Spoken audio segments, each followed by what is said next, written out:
네, 안녕하세요. 저는 경기도 합격자고요. 경기도 자료가 두 개가 있잖아요. 경기 유아특수 합격수기가 제 자료예요. 그거 봐주시면 돼요. 네, 저는 올해 이제 거의 초수생 같은 재수생으로 공부를 시작을 했어요. 이게 초수 때는 현역 때 공부를 하긴 했었는데 그때 놀 거 다 놀고 하고 싶은 거 다 해가면서 공부를 해서 이제 망했었고요. 그래서 올해 공부를 하면서 정말 마음가짐이 중요하다라는 거를 깨달았었어요. 그래서 요 시기에 되게 선생님들 공부하기 싫고 사실 마음도 많이 뜨잖아요. 이때는 조금 적당히 놀아가시면서 마음부터 일단 잡는 게 중요할 것 같아요.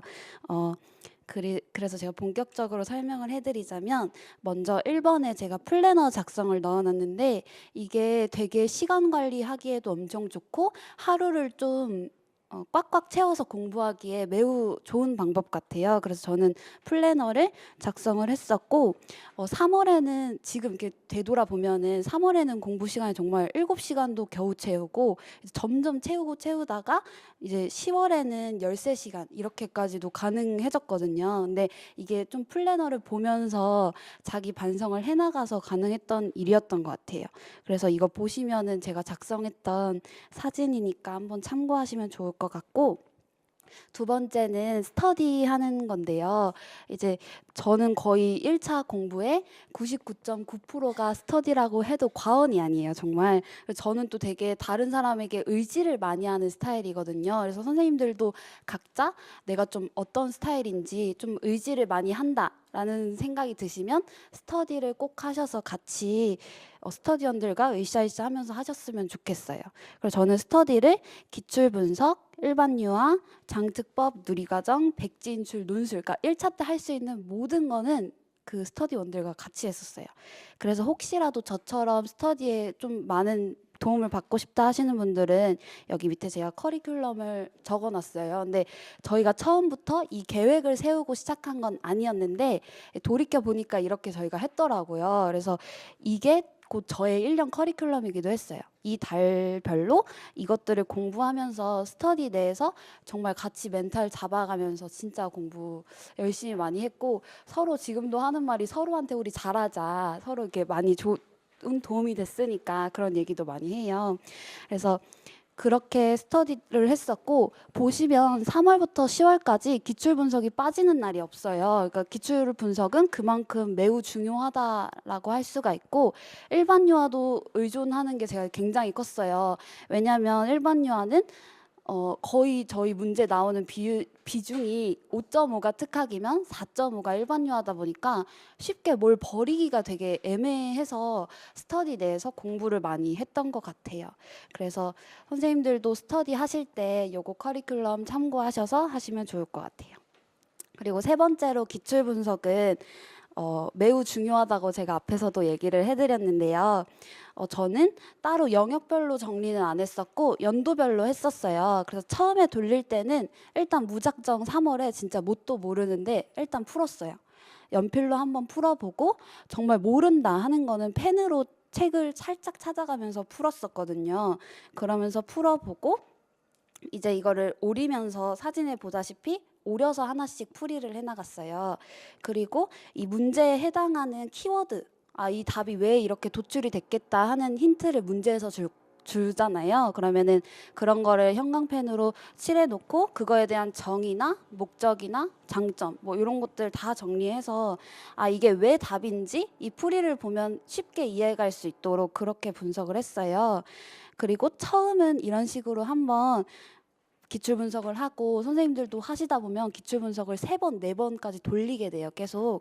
그러면은 처음에는 이런 식으로 한번 돌리고 두 번째, 세 번째 할 때는 분명 부족한 부분이 보여요. 왜냐면 그때는 우리도 이제 지식이 조금 쌓이기 때문에 기출을 보는 눈이 달라지거든요. 그러면 또 이거 이때 되게 부족했었다 하는 내용은 또 다른 색으로 정리를 해놓고 저는 또 7월, 8월에는 기출 변형 강의를 들었었고 9월, 10월에는 모의고사를 들었었어요. 그러면은 그 커리큘럼에 따라서 서진 교수님께서 신강론을 굉장히 많이 주세요. 그러면 내가 기본 이론을 바탕으로 공부를 했다고 해도 정말 또 새로운 내용이 많이 오거든요. 그러면 또 그 내용을 기출 분석에 덧붙이고 덧붙이는 그런 방법으로 3번, 4번까지 돌렸었어요. 그리고 나서 큰 영역을 이 문제에 해당하는 그 영역을 위에 썼어요. 보시면은 컴퓨터용 사인펜으로 놀이이론 써져 있고 문제 행동의 중재와 이해 이렇게 써져 있는데 이거는 3월에는 여러분들이 이 키워드가 어디에 해당하는지를 충분히 알 수 있게 해주는 힌트가 되고요. 나중에는 놀이이론에서 이런 문제 있었는데 찾아볼까 할 때 굉장히 도움이 많이 돼요. 그래서 저는 크게 영역을 위해 써놨었습니다.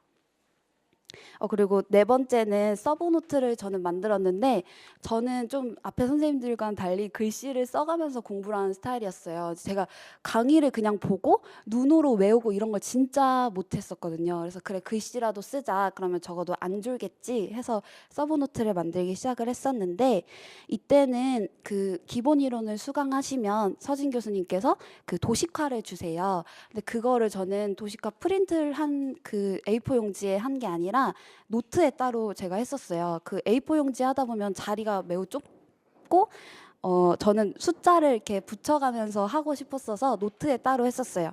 그래서 양면으로 하지 않고 단면으로 해서 아까 말씀드렸다시피 7, 8, 9, 10월에 새로운 내용이 계속 들어오잖아요.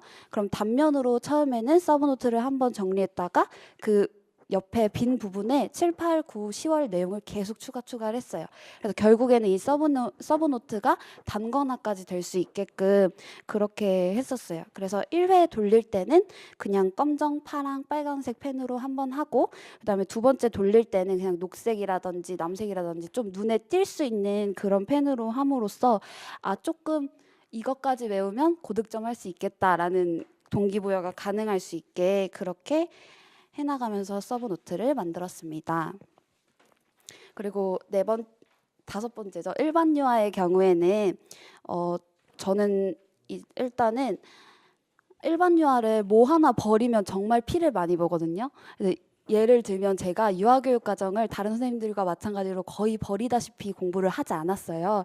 대부분 많이 기출에 나오지 않은 부분이니까 버리신 선생님들이 많은데 그게 이번에 정말 나와서 너무 당황스러운 거예요. 그러면 문제를 푸는 그 순간에도 너무 당황을 하게 돼요. 이거 지금 나 1점 나갔다, 2점 나갔다. 푸는 순간에도 그렇게 멘탈이 무너지거든요. 그래서 어느 부분을 내 마음대로 버리게 되면 나중에 그만큼 내가 피를 볼 수 있어요. 저는 사실 피를 본 경우긴 한데 어쨌든 좀 꼼꼼하게 하고 싶어서 마인드맵을 시작을 했었고 저는 강의 같은 경우는 민정선 그 선생님의 누리과정 부분만 들었어요. 개론도 듣지 않고 그냥 누리과정만 들었는데 이게 특학처럼 당연히 모든 커리큘럼을 일반 유아 강의를 들으면 좋지만 시간도 그렇고 돈도 그렇고 되게 어려움이 많이 따르잖아요.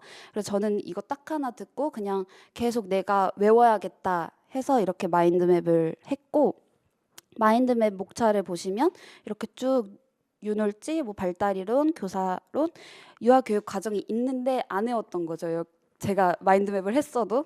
그리고 신의사 예자 이렇게 목차로 마인드맵을 했었어요. 그래서 마인드맵을 해서 좋았던 점은 좀 시각화가 어느 정도 되니까 눈으로 사진을 찍는다고 하죠. 그러면은 이 어떤 문제가 기출이나 어디서 나왔을 때 이거 마인드맵에서 우리 정리했었는데 이렇게 얘기가 되면서 그 부분을 펼치면 정말 그 부분에 그 내용이 있었어요. 그리고 이거를 스터디 내에서 마인드맵을 함으로써 나는 이렇게 정리했지만 다른 스터디원들은 다르게 또 정리가 된단 말이에요. 그러면은 이거는 나한테 없다. 이거 역시 전 단면으로 정리를 했거든요. 그러면은 옆부분에 또 부족한 부분은 적어 넣고 그리고 일반 유아를 공부할 때는 특학과는 달리 특학은 좀 이해를 기반으로 한 암기인데 일반 유아는 그냥 드립다 외우는 거예요. 정말 단계에 그런 뭐라 해야 되나 좀 이유가 없이 그냥 이렇게 나오다 보니까 학자도 너무 많고 그래서 너무 그 학자마다 단계 명도 달라요.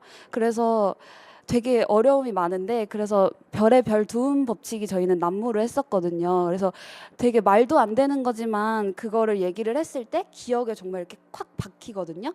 그래서 진짜 말도 안 되는 두음 법칙이 난무는 했지만 그래도 그걸 통해서 좀 단계라든지 그런 것들은 잘 외울 수 있었던 것 같아요. 그리고 누리과정 고시문 암기 같은 경우는 7월부터 시작을 했는데 이때 정말 하루도 빠짐없이 매일매일 5개를 돌려서 외웠던 것 같아요. 근데 이제 7, 8월에 가시면